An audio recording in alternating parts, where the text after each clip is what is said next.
Exodus chapter 12, verses 29 to 42. At midnight, the Lord struck down all the firstborns of the land of Egypt, from the firstborn of Pharaoh, who sat on his throne, to the firstborn of the captive, who was in the dungeon, and all the firstborn of the livestock. And Pharaoh rose up in the night, he and all his servants and all the Egyptians. And there was a great cry in Egypt, for there was not a house where someone was not dead. Then he summoned Moses and Aaron by night and said, "Up, go out from among my people, both you and the people of Israel, and go serve the Lord as you have said. Take your flocks and your herds as you have said, and be gone, and bless me also." The Egyptians were urgent with the people to send them out of the land in haste. For they said, "We shall all be dead." So the people took their dough before it was leavened, their kneading bowls being bound up in their cloaks on their shoulders. The people of Israel were also done as Moses had told them, for they had asked the Egyptians for silver and gold jewelry and for clothing.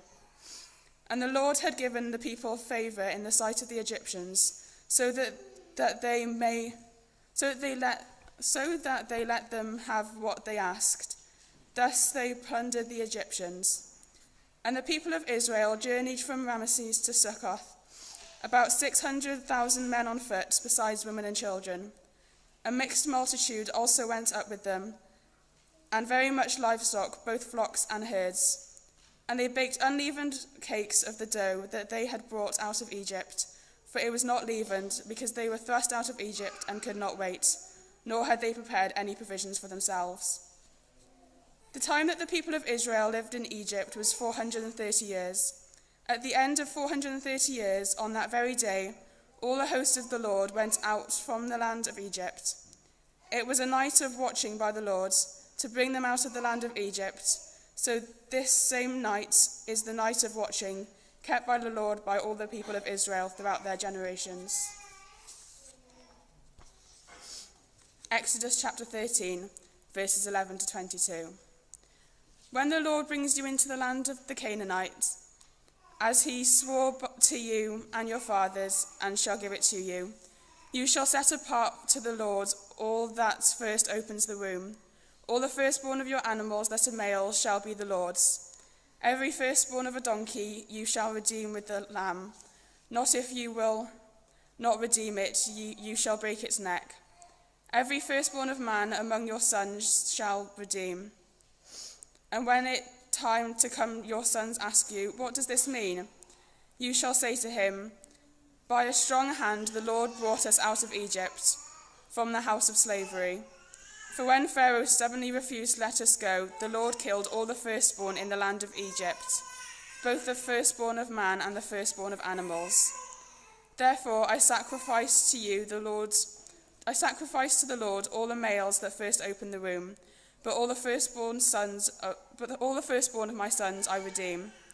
It shall be as I mark on your hand or frontlets between your eyes, for by a strong hand the Lord brought us out of Egypt."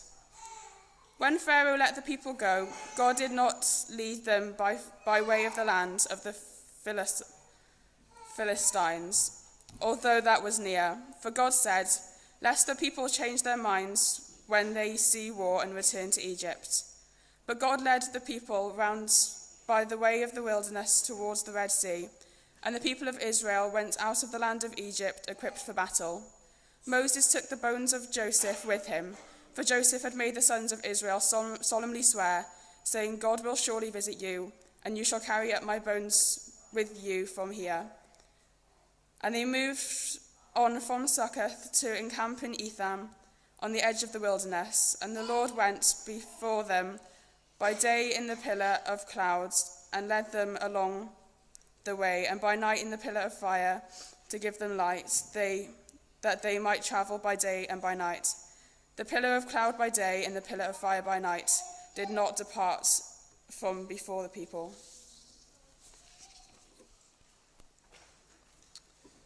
So I can just about still remember my university days, and I can remember one day in particular when I was in my halls of residence. I'd just been playing pool with a friend, That's what I did for most of my first year in university. I actually played pool with friends. I got quite good at pool. I got less good at history, which is what I should have been doing. But anyway, I'd just been playing pool and with a lad that I'd met in church. We just bumped into each other in church, found some common ground, and it followed over into a game of pool. So I'd come back, and then I was chatting to a different friend and trying to let him know about this friend I'd been playing pool with. And I can't remember my exact words, but I said something like, well, and he's only been saved a few months. And this friend that I was in university with looked at me like, what? Saved from what? He said, with a big smirk on his face. And I kind of, in that moment, I thought, well, yeah, I've been found out for using a bit of Christianese in conversation. This chap doesn't relate to language like that, being saved. I think he kind of knew it was vaguely religious, is what I was saying. But saved from what? I wonder sometimes, though, if that's perhaps helpful language for us to use. Perhaps a bit more distinctive, perhaps a bit sharper. Perhaps if we were to talk about ourselves as saved people, redeemed people, ransomed people, rather than just, I'm a Christian, or I believe the Bible, perhaps that might not sound quite so tame and quite so easy to tolerate. Perhaps there's a need for us to reinforce today that we are saved people, that there is real danger in this world, there is real peril from which we've been saved from.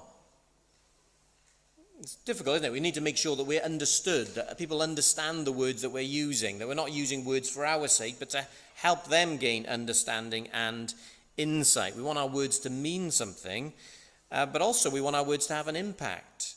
We want them to challenge other people's preoccupations and thoughts. So I just want to take that question, saved with a question mark, saved from what? What have we been saved from? Who have we been saved by? What have we been saved to?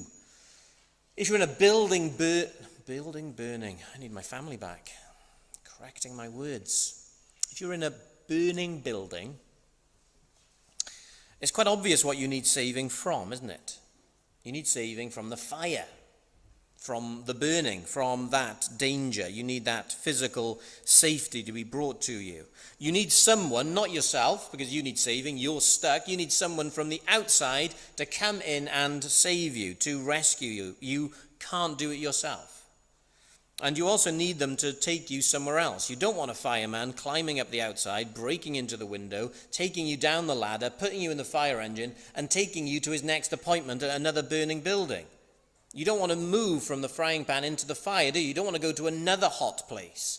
You want to be saved to somewhere. You want to be saved to the hospital or saved to your home. You want to go somewhere where your wounds can be sorted out and fixed. You can be somewhere safe. And so that's really where I want to go today. Thinking about this story of Exodus, we're at the exciting point where Israel as a nation steps out of Egypt. They go through the gate. They actually leave their outside of Egypt. And so there's liberation. That's part of the theme. There's freedom from slavery, and all under this banner of God's saving, God's salvation. So saved. Firstly then, saved by who? Saved by the hand of God. I'm going to be moving a bit around the passage as a whole. 12:33 to 13:22 is the passage. If in chapter 3 you have a look at verse 3, 9, 14 and 16, you'll see the same phrase is repeated, the same thing is said. Israel has been saved, has been rescued, has been redeemed, has been brought out of Egypt by the strong hand of God. God's strong hand has done it. It's laid on thick in that little section. How many times was that? 1, 2, 3, 4 times. This is what saved you. This is what's rescued you. This is what's redeemed you. This is who has redeemed you. God has. We looked last Sunday at the Passover, that meal, the bloodshed that has come to every house in Egypt. God has rescued them in this particular way, in a way that they couldn't have saved themselves. He's done it in a miraculous way. He's visited, mysteriously, wonderfully, terrifyingly, he's visited the land, and as he's visited, death has come. God, in a sense, then has fought for them. God has armed himself as a warrior for Israel, and he's fought a battle, and he's won a victory that they couldn't win. He's entered homes that they didn't need to enter, and he's brought bloodshed and death. He's taken the strength and the vigor out of Egypt by killing the firstborn sons. They haven't had to lift up a sword, Israel. That victory has come to them by God. Now, in these chapters, as they leave, more instructions are given to them. We said last week, we can't quite tell in chapter 12 if we've got a sort of rescue mission or a restaurant menu. We keep on moving between a story of a rescue mission. This is what God did to save Israel. And this meal instruction, how to cook a Passover meal, how to celebrate the unleavened feast. And we've got the same interjections in the story now. We got a bit of a continuation of this is how Israel was saved, and then you've got these instructions given for how they're to remember this rescue and this salvation. It's not the way that we tell a story, but it's God's way of telling a story to ensure that this nation remembers that it was God's strong hand that saved them. In 12:35-36, we're told that Israel plundered Egypt. It's military language. When you have a battle and you have a fight and the enemy are all destroyed and put flat on their faces, probably dead, then you can plunder them. You can go through their ranks and take their stuff, take their gold, take their silver, take their swords and their weapons. Perhaps you can proceed through into their villages, into their homes, which are now not defended, and you can take their wealth. It's part and parcel of the victory that you've won. You've defeated them, and part of that defeat now is plundering them, robbing them of what was once theirs. And that's the language that's used for Israel as they're walking out of Egypt. Why is that language used? Well, God has told them to ask their neighbors for gold and silver. Can I borrow that necklace? Any chance I got a party coming up? Can I use those earrings? And God has worked in the hearts of the Egyptians. He's moved their hearts so that they say yes to that request. By all means, have my necklace. Of course you can borrow my earrings. So now as they're sent out glittering in the gold of Egypt. They're weighed down with the wealth of those people who had oppressed them. And so as they go out, one commentator says, they're not sneaking around, they go out through the front door. Some of you be aware of the Steve McQueen film, The Great Escape, with sort of tunnels and elaborate escape plans. It's not that sort of escape. This is victory. This is marching out by their host, we're told. They go out in an ordered way. They go out with haste, they go out with movement and with purpose, but they go out powerfully. And they go out decked in the necklaces of Egypt. And so they've been saved. Wonderfully saved, dramatically saved. Not saved by the skin of their teeth, but saved demonstrably, obviously, clearly. The whole world can see that these people are untouched by Egypt. Egypt has been humbled. God has dealt then a decisive blow to their enemies. They walk out of Egypt never to return, never to have to obey that voice of that slave driver again, never to feel the crack of the whip on their back, never to worry about the kiln smoke in their lungs as they make bricks for Egypt. God has seen an end to that. And God had saved them. Saved? Yeah, saved by God. God had done that to Egypt, and Egypt were to know it, and Egypt were to remember it. They would soon forget, but God so writes the story that they would remember. God so impresses upon them the importance of remembering in this meal and in this feast that they are to continue to pass this on generation to generation. We have seen a number of times how this rescue in the book of Exodus is setting us up, is preparing us for God's ultimate rescue plan. God is working in such a way in Exodus that we sort of see his form, we sort of see his style. There's some sports fans in the room of cricket and rugby and football. Remember that one? And sometimes, particularly in professional sport, in elite sport, you'll focus on your opposition's skills. You'll look at their form. You'll look at their shape. You'll look at the things that they do. You're studying them, so when you come up against them in opposition, you're well matched to be able to respond to their particular strengths and skill sets. Well, what we're seeing in Exodus is God's form. We're seeing the way he plays the game. We're seeing the way he engages with humanity. We're seeing the way he judges. We're seeing the way he rescues. We're seeing the way he redeems. We're seeing what his love can do. We're seeing what his wrath can do. We get an understanding of who this God is.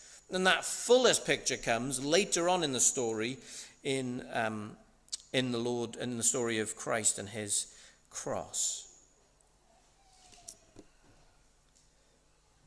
Christ's victory was a victory won for others. It was a decisive victory. Listen to these verses, quite a long reference, but listen to these verses from Colossians and just try and have the eyes of your mind ready for in Exodus 2. Colossians 2, 8-15. See to it that no one takes you captive, that language of captivity, captive by philosophy and empty deceit according to the human tradition, according to the elemental spirits of the world, and not according to Christ. For in him the whole fullness of deity dwells bodily. God is come. He's in the flesh now. Not in pillar of cloud or pillar of flame. He's in the flesh. And you have been filled in him who is head of all rule and authority. In him also you were circumcised with a circumcision made with hands, putting off the body of the flesh by the circumcision of Christ. Having been buried with him in baptism, you were also raised with him through faith in the powerful working of God, who raised him from the dead. This is Christ's victory over death. He's defeating our great enemy. And you who were dead in your trespasses and the uncircumcision of your flesh, so you who were dead in sin, another enemy of ours, God made alive. God did it. To those who were dead in sin, God has brought them to life, together with him, having forgiven us all of our trespasses, by cancelling the record of debt that stood against us with its legal demands. This he set aside, nailing it to the cross. He disarmed the rulers and authorities and put them to open shame by triumphing over them in him. There's an awful lot there. But the big picture is that God has sent Christ into this world to win a victory against our great enemies. And he's done it. It's over. They're embarrassed. They're ashamed. We've plundered them. He's plundered them. It's a decisive victory. It's on the record charts as a win. It's over. Now you might think, well, it doesn't look like it's over. My friend or family member has recently died. I still fight and sin. I'm very conscious of failure. Yeah, the sort of now and not yet of the Christian gospel. It is over, it is finished was his cry. He's won that final victory. And we're in this period where we're waiting for that victory to be finally consummated, finally brought in. But it's still won, the deal is done. It's a matter of time. Christ has won a decisive victory over our enemies that we couldn't touch. We can't get near death. Go to a cemetery, you can't do anything about it. Go to a morgue, you can't fix or mend that. Sin. You tried being good for a day. It's hard for those enemies, and they weren't enemies that he was struggling with. They're enemies that he had to fight on our behalf for us. God's objection to Egypt was because they were into his people, after his people. They weren't a threat to him on his throne. He fights them for Israel's sake, and Christ fights our enemies for our sake. And Christ, as he takes on those enemies, he smashes them to pieces. It's like me going up to Tyson Fury and picking a fight. It's just not going to end well. It wasn't a close fight either. It was costly, Christ's victory. It was costly, his death on the cross, but it wasn't close. It was bloody, but it wasn't close. It was dark. But darkness didn't win. God won a victory that day through Jesus. So we're saved by God. Saved? Yeah, I'm saved. God has done it. He's won a victory that I couldn't win, and he's given it to me freely. Secondly, salvation for what? Salvation for what? Salvation for a new beginning. So God is doing the saving, but why is he saving? What's he in for? In the fireman example, it's fairly safe, isn't it, to get you out of danger, to get you to safety. And sometimes we think in the story of Exodus it's fairly simple as well, from slavery into freedom. Yeah, it's about liberation. Well, it is and it isn't. Because, as we saw last week, God could very easily have liberated Israel from Egypt's grip without all of this, without 9 very elaborate, dramatic plagues, without this final plague, without what comes next week, the opening of the Red Sea. God's liberating in a very certain way. It's not just a means to an end. It's not just about freedom. It's about the way he does it, and that's why the meal remembers it and embeds it into their history. On top of that, the story of Exodus is told with these interruptions and instructions, hasn't it? And they come in and perhaps tell us a little bit about what we're saved for. The first one, I think it's A if you've got a listening sheet. The first one is all about the consecration of Israel. That's a posh word. The making holy of Israel, the cutting them off, the making them a separate people. And there's a number of different words, including consecrate, that are there that point us to that. And one of them is this theme of being the firstborn. We see in chapter 13 that there's this continued follow-on focus of the firstborn. Remember, it was the firstborn who was in great danger in Egypt. It was the firstborn son of the Egyptian homes that were killed, and it was the firstborn sons in the Israelite homes which were redeemed and rescued. So last week we were looking at the danger the firstborn were under. Now we're seeing in this chapter that the firstborn are special to God. They're precious to him. We're perhaps starting to see some of the reasoning why God was so focused on the firstborn. It doesn't mean that the second or the third child are unimportant. If you're like me and you're 5th in the list, it doesn't mean you're getting less and less important where you come out in the family. That's not what it's about. We saw last time that something was being done to Egypt. There was a judicial judgment. How had they treated the firstborn? How had they treated Israel's children? God had called Israel his firstborn son. And the judgment then is aimed at the very center of their nation. The firstborn of Pharaoh, the heir of Egypt, a representative of the royal family. So something's been done to Egypt, but also something's been done for Israel. There's been a pattern here established of the firstborn in the family, and even the firstborn in the flock, the firstborn of your cattle, the firstborn of the animals. They're to be special to God. They're to be given to him. They're to be bought and sacrificed for. A payment is to be made for them. And that, having a look at verse 15 of chapter 13, is telling them that this victory over Egypt was God's victory. The consecration of the one represents the whole. All of Israel was saved by the death of Israel's firstborn.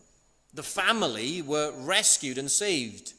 The blood was shed and spread over the household door, not just the bedroom door of the firstborn, but the household door. So the blood rescued and redeemed the house. The meal was eaten by everybody and had to be consumed. They were all taking part of it. They all had a taste in that meal. They all had a stake. The house, the family, the home are being saved. God taking a part of the family and saying, this one is mine, is his way of telling us, it's all mine. Him taking the first fruits of the harvest is him saying, I've given all of it to you and I'm taking this bit back. Everything is from my hand. Everything belongs to me. Don't keep it for yourself.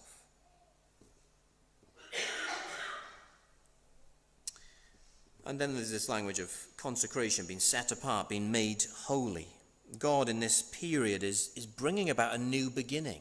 As they exit Egypt, a nation is being birthed and being born. And these meals, this feast and the Passover meal, is a bit like a birthday celebration. This is their beginning. This is them coming out of the womb of Egypt and into the promised land. God is birthing them. God is bringing them into existence. He's welcoming them into the world. And now he's given them instructions for their birthday meal. This is how you'll celebrate it. You'll celebrate every year. You'll remember how you came into the world. You'll remember how I brought you into being. A people who God has miraculously moved from a godless place to a place where they can dwell with God. So there's something exclusive here. As we think about Israel being holy and consecrated, set apart, there's something exclusive. God is choosing a particular nation, a particular people. He's dealing with them in a particular way, in a special way. He's setting them apart, drawing them out of slavery and saying, now you are mine. Unlike any other nation in the world, you are mine. In verses 43 and 45 of chapter 12, we're told that no foreigners are allowed to eat this special meal. It's a little wink to this being an exclusive party. I don't think I've ever been invited to an exclusive party. Well, some people get invitations to exclusive parties, don't they, where only the certain types can be invited, invitation only. And here, only certain people can come to the meal. Verse 43 and 45 are fairly clear. No foreigners allowed. Don't be taking place. Don't be having a plate at this dinner. Well, because this meal is for Israel and for Israel only. It's their rescue, their redemption, their birthday party. They are the people God has chosen to save. It's their salvation. But then as we come on to B in your listening sheet, if you've got one of those, this is a mixed community. In 12 verse 38, we're told this is a mixed multitude that leave Egypt. It's not just Israel. Other nations, other peoples have gathered in. They've joined, they've become part of the group. Perhaps we'd call them today hangers-on. There's a movement, there's a gathering, there's a sort of central core, and then these hangers-on who are just sort of latched on. Well, I've seen the plagues. I think I'm going to stick with these guys. I've seen that God is with them. I can see a pillar of fire leading them out. I think I want to be with them. I think I'm going to move with them. I think I'm going to go with them. Perhaps they were parts of households. Perhaps they were neighbors. Perhaps they were nearby. We're not given much information about them. But something has drawn them to this group of people, and they're now with them. It's a mixed multitude. It's not just Israelites. It's not just children of Abraham.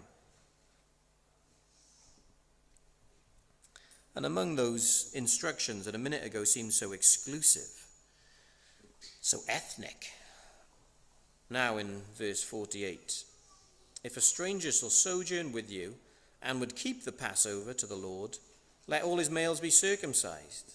They may come near and keep it. He shall be as a native of the land. Now that might not sound as great news to us. Well, if you want to belong here, just get circumcised. But the big picture is the doors are open. Anybody who wants to be part of Israel can be part of Israel. Come in. It's only Israel that's going to eat this meal. Well, I'm outside then. Well, yeah. But you can come in. Can you see that balance of exclusivity? This is only for Israel. It's their meal. They're God's special people. Right, because I'm not an Israelite, so I'm outside, yeah. So I can't have the meal. Well, you can. Just join Israel. Take the mark. That's what circumcision was. It was a physical mark on the body that said, you belong to God. You're part of the family. You're in. Come in. Join. So no one who did not belong to Israel could belong. It's exclusive. But anyone who wanted to belong could belong. It's inclusive. That balance of exclusivity and inclusivity in this gospel is there in the gospel of Jesus too. It's part of our message. There's something exclusive that we're saying to the world. And sometimes that cuts across the grain of the world. They don't like the sound of it. And there's something gloriously inclusive too. And you find Christians who like to verge towards one or the other.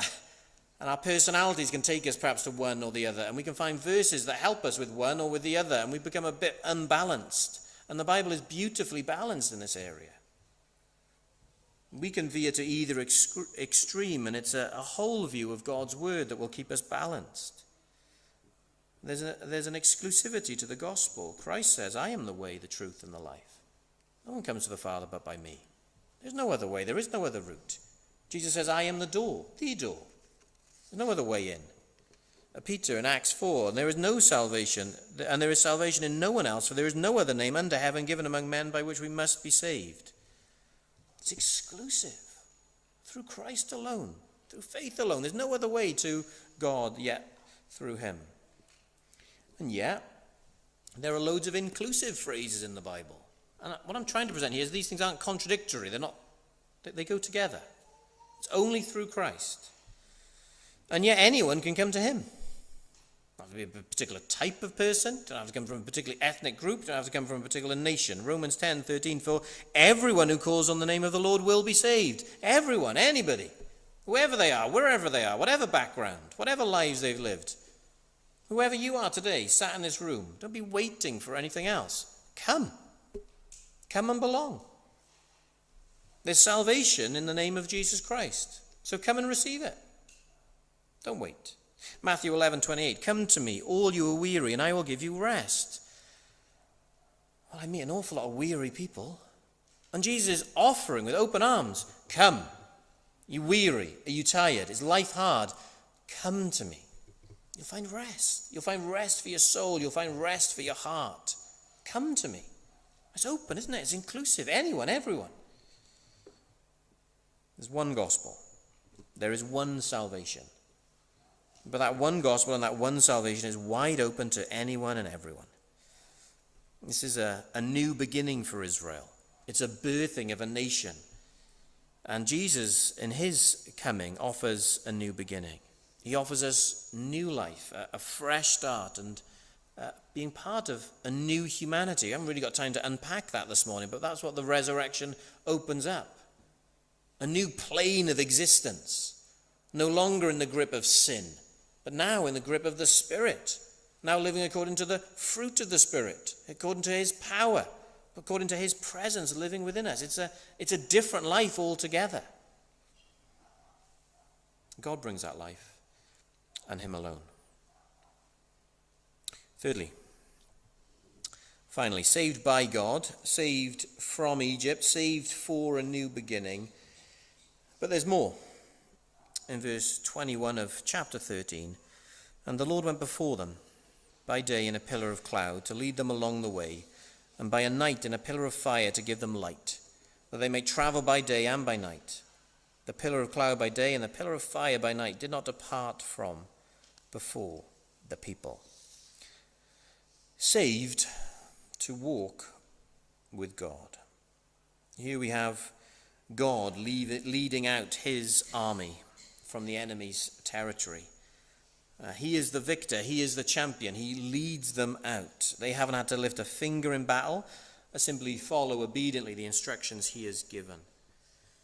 But there is a glimpse here to the future of God dwelling with his people. God doing all of this that the world might see. This is the Creator walking with the people he has chosen, with the people he's rescued, with the people he has redeemed. These are the people that I have saved, and I walk with them. We've said this at least I've said this a number of times. What is God about? God is about moving people from a godless place to a place where they can be with him. I think about Eden. Think of the Garden of Eden, where God has made a beautiful place, a pleasant place with every provision for humanity. He's given them everything that they need. And what is God doing there? He's dwelling with his people. He's meeting with them. They're enjoying his company. They're enjoying each other's company. There's a perfection and balance and peace. And God throughout the scripture is working to bring us back to himself. Bring us back to that pleasant place. A place where he can meet with us.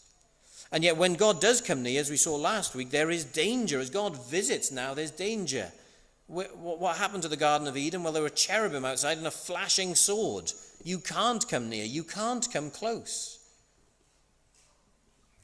The sacrificial system, the tabernacle, declared what? The holiness of God and the sinfulness of man. And so there's danger now with God's presence coming near and coming close. In Exodus, we're seeing God with a mighty hand, with a strong hand, bringing his people out that they may dwell with him. In the life of Christ, we're seeing him deal with the barrier that separates us from God, finally, ultimately, dying that he might remove sin from us, that we could walk with God. My normal closing application is to those who as yet do not believe. And today that's a bit different. Today my closing application is to you who do believe. You who would claim to be people who have been saved by God. It's to you I speak to. Are you living in the light of this salvation?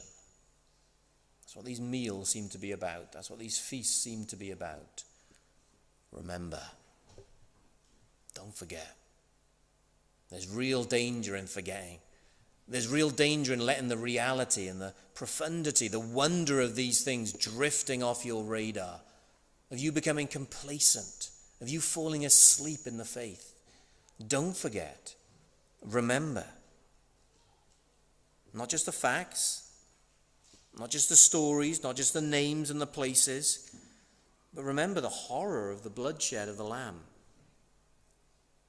As that meal was eaten, the blood had to be shed every year. The lamb had to be slain so the meal could be eaten.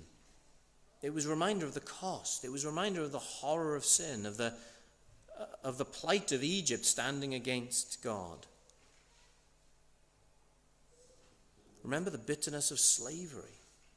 They were to eat herbs that didn't taste nice. They were to remember what slavery was like. They were to taste it and sense it and remember it. And we, as we perhaps start to fall asleep in our faith, are to remember the grip, the ugly grip that we were in. The passions that drew us to all sorts of activities and all sorts of thoughts and all sorts of behaviors.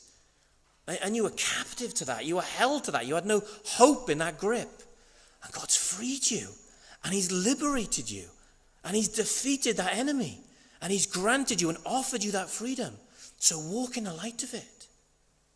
Walk as new people. Follow him. Walk with him.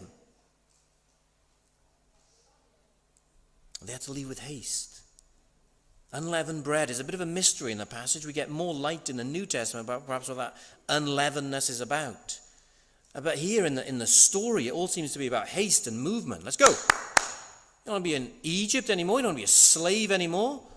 God's leading us out. Let's go. Don't worry about your meal. Just take that. Take it as it is. Let's go. He warned us. He prepared us. He readied for us. He told us what we needed, and we've got it. Let's go. And so obey. Obey. There's a little Welsh word come in. Don't faff about with sin in your life. Don't be light about it. Don't be loose with it. Fight it. Move with haste towards God, not away from him. Not back to where you were, but forward with him in the direction that he's called you to live, in liberty, in light, in freedom. There's a responsibility of being a blood-bought, holy people, a sanctified people. There's a privilege of walking with God. There's an open door to communion with God every moment of every day. Take it up. Seize it.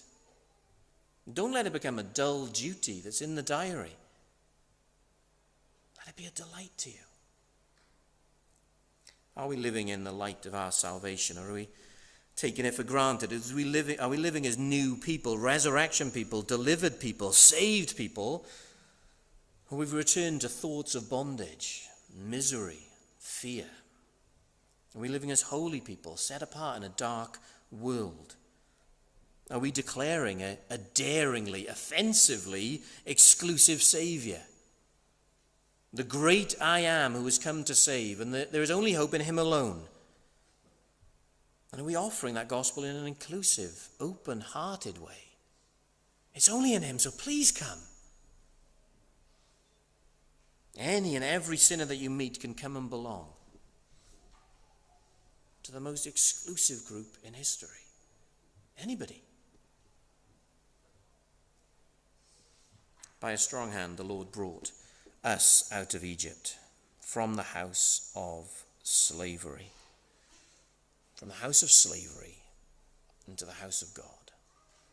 Amen.